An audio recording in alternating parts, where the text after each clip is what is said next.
వేదిక ఆధ్వర్యంలో తెలంగాణ రాష్ట్రంలో ఆర్యవైశ్య కార్పొరేషన్ ఇచ్చినటువంటి నేపథ్యంలో ఆర్యవైశ్య కార్పొరేషన్ నిధుల కేటాయింపు కోసం గత 2 సంవత్సరాల నుండి ₹2 నిధులు కేటాయించినటువంటి కాంగ్రెస్ ప్రభుత్వాన్ని ఈ సందర్భంగా డిమాండ్ చేస్తున్నాం.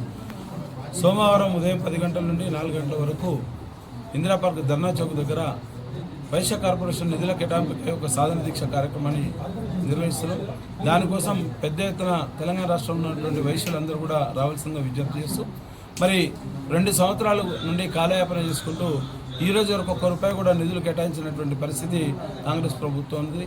పేరుకొమ్మ కార్పొరేషన్ ఇచ్చినామని చెప్పి తాయిలాలు ఇచ్చిన తన్నుకు చావండి అనేవి చందంగా ఉన్నటువంటి పరిస్థితిని మనం చూస్తున్నాం. కాబట్టి వైశ్యులకు ప్రతి సందర్భంలో కూడా అన్యాయం చేస్తున్నటువంటి కాంగ్రెస్ ప్రభుత్వాన్ని ఈ వేదిక ద్వారా వైశ్య వికాస్ వేదిక ద్వారా డిమాండ్ చేస్తున్నాం. గతంలో కూడా వైశ్య వికాస్ వేదిక వైశ్య గర్జన కార్యక్రమాన్ని 2023 చేసినటువంటి నేపథ్యంలో అప్పుడు ఎలక్షన్ల సందర్భంలో వైశ్య కార్పొరేషన్ ఇస్తానని చెప్పి మాటిచ్చిన ఈ కాంగ్రెస్ పార్టీ మరి దాని కాంగ్రెస్ పార్టీకి ఆ రోజు ఉన్నటువంటి వైశ్య సమాజం కొంత ఒత్తాస పలికినటువంటి మాట వాస్తవం. కానీ నమ్మి మోసపోయినటువంటి పరిస్థితుల్లో ఒక కార్పొరేషన్ ఇచ్చి జూలై 8వ తారీఖు ఇప్పుడు ఉన్నటువంటి మొన్నటి వరకు ఉన్నటువంటి కుల సుజాత కార్పొరేషన్ చైర్పర్సన్ ఎవరైతే ఉన్నారో జూలై 8వ తారీఖు వరకు ఆమె యొక్క కాలపరిమితి అయిపోయింది. 2 సంవత్సరాల కాలపరిమితి అయిపోయినా కానీ ఒక ₹2 కూడా కేటాయించినటువంటి ప్రభుత్వం సిగ్గుచేటుగా ఈరోజు ఈ సందర్భంగా చెప్తున్నాం. గతంలో బీఆర్ఎస్ ప్రభుత్వము మరి 7 కార్పొరేషన్ చైర్మన్లు, 11 మున్సిపల్ చైర్మన్లు, ఒక ఎమ్మెల్యే, ఒక ఎమ్మెల్సీ, ఒక ఆర్టీఐ కమిషనర్ ఇచ్చినటువంటి ధర్మలా మరి 30 నెలలు ఇస్తున్నా కానీ కాంగ్రెస్ ప్రభుత్వం ఈ రోజు వరకు వైశ్య సమాజాన్ని చిత్కారంతో చూస్తున్నది. ఒక నెగ్లెక్టెడ్ సొసైటీ కింద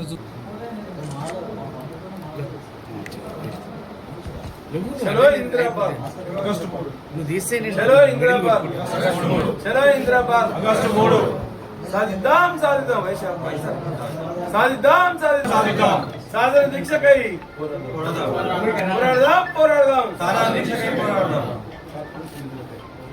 పోరాడదాం. అయిపోయింది మొన్న 2 సంవత్సరాలు అయిపోయింది. కానీ కాంగ్రెస్ ప్రభుత్వం ఈ రోజు వరకు 2 సంవత్సరాలు సందర్భాన్ని ఒక బాధాకరంగా చూస్తున్నాం.